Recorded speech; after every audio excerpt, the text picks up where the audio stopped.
Is that the librarian? I guess so. How are the Dark Ages going to have anything to do with us? Excuse me. Sorry to bother you. What do you want? We need to find out what impact the Dark Ages had on the modern world. Never was a period of history so poorly named. Don't touch. It's priceless.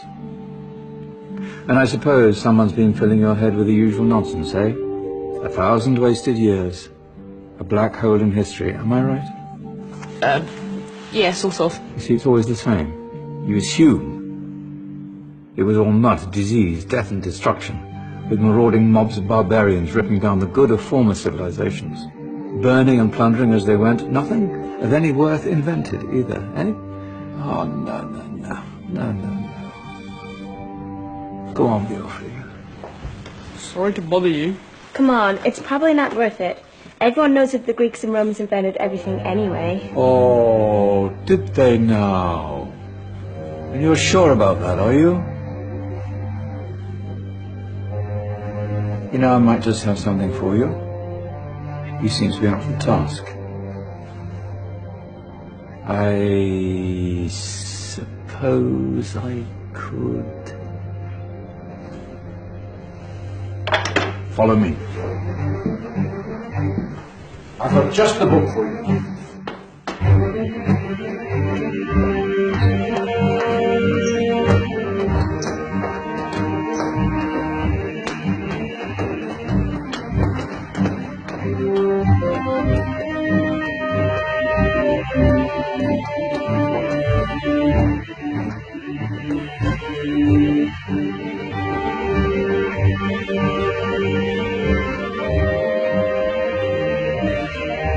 Where are we going? I don't know. Ask him.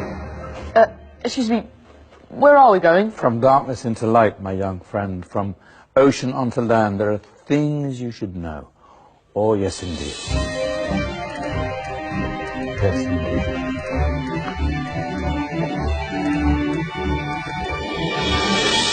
Now, I know I left it round here somewhere.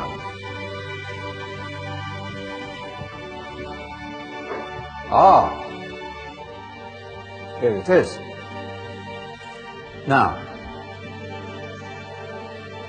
take a look. If you dare.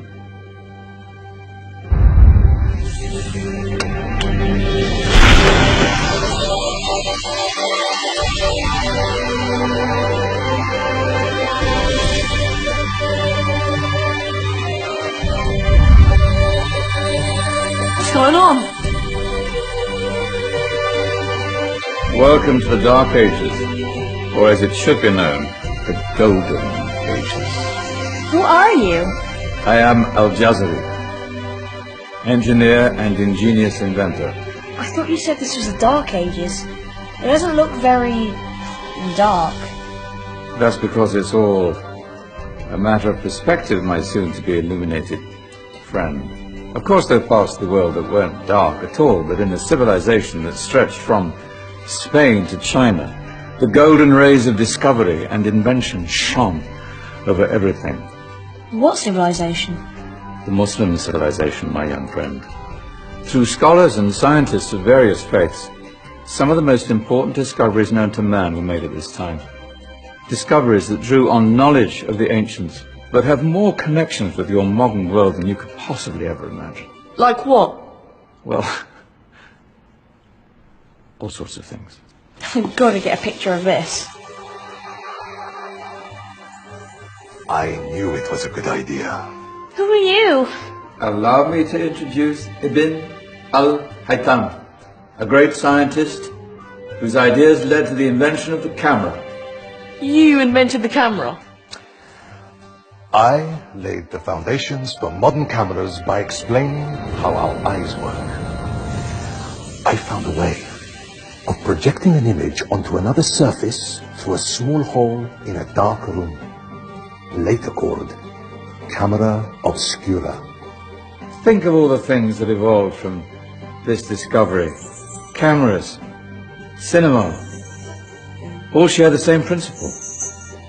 Cool. Look out below! Who's that? That's my good friend, Abbas ibn Farnas, who gazed up to the heavens, passionate in his belief that man could fly. Whoa. Indeed, he dared to dream about flying 1,000 years before the Wright brothers. Do you know you all take your jet-setting holidays for granted, so it only seems fair to remember Abbas ibn Farnas. Stand by. I'm ready for takeoff.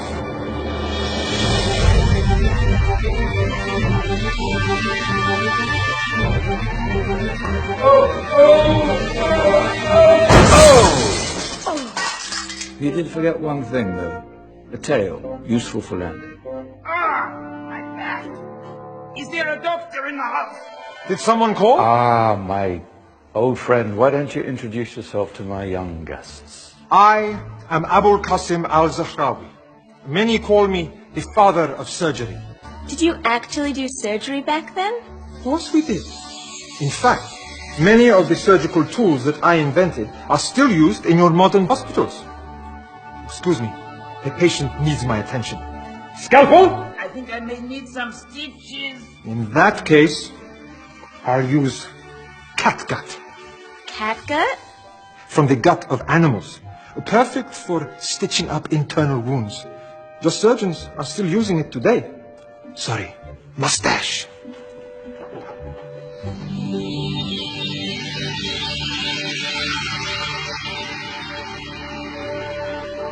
Who's she?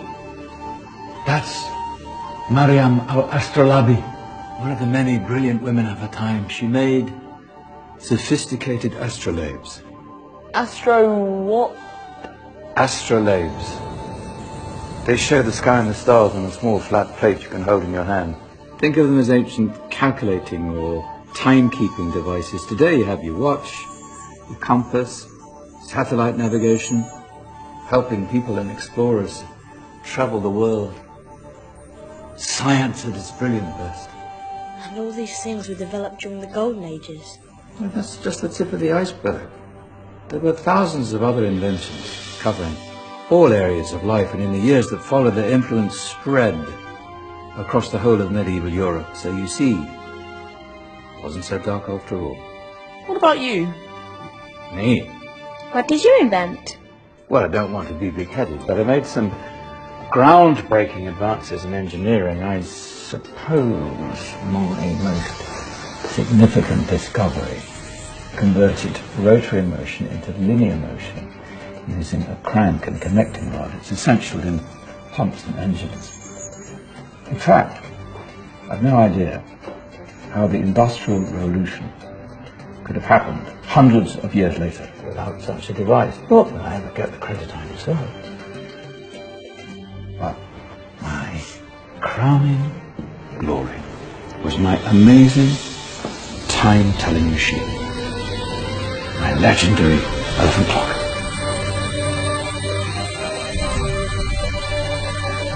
It's a clock. Yes.